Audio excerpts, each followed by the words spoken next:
సదాశివనగర్ మండలం పద్మాజీవాడి cooperative society వద్ద urea కోసం రైతులు బారులు తీరారు.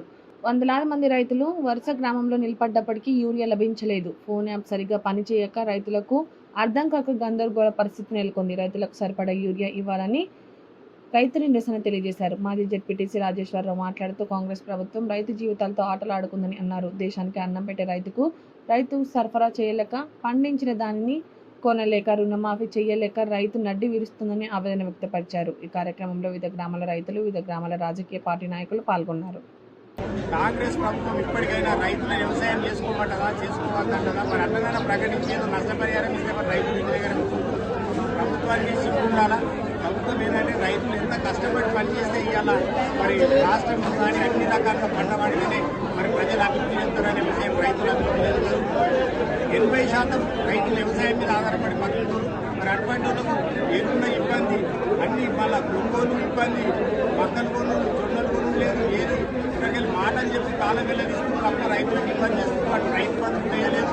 మరి ఎరువుల విషయంలో ఇప్పటికైనా వెంటనే ప్రభుత్వం స్పందించి ఈ యాప్ కాకుండా మీరు స్టాక్ పెట్టి ఎకరాన 2 సంచులు ఇస్తారా, 3 సంచులు ఇస్తారా, గతంలో చేసి ఆ బుక్కుల ప్రకారం రైతులకు ఇచ్చినట్టయితే ఏ గడబడి ఉన్నది, ఏ ఇబ్బంది ఉన్నది. ఇప్పుడు అటు పని ఖరాబ్ అవుతుంది, విత్తనాలు ఇచ్చే సమయం వచ్చింది, రైతులు తీవ్ర ఇబ్బందులు ఎదుర్కొంటున్నారు. ప్రభుత్వం కలుసుకొని మరి ఎక్కువ స్టాక్ గురించి అవసరమైతే ఊరికి గురించి అక్కడే కూరలు ఇస్తే బాగుంటుందని చెప్పి మేము డిమాండ్ చేస్తున్నాం.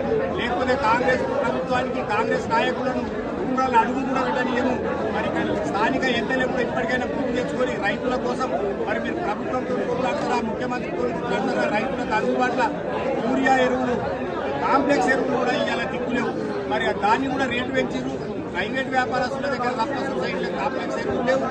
రైతులు తీవ్ర ఇబ్బందులు ఎదుర్కొంటున్నారు. మరి వ్యవసాయం ఎట్లా చేసుకుంటారనే విషయాన్ని ఒకసారి ప్రభుత్వంగా ఆలోచించాలా. ఇలా రైతు కష్టపడితేనే మరి మీకు ఆదాయం వస్తుంది. ఇవాళ మీరు సీట్ల మీద కూర్చున్నారు.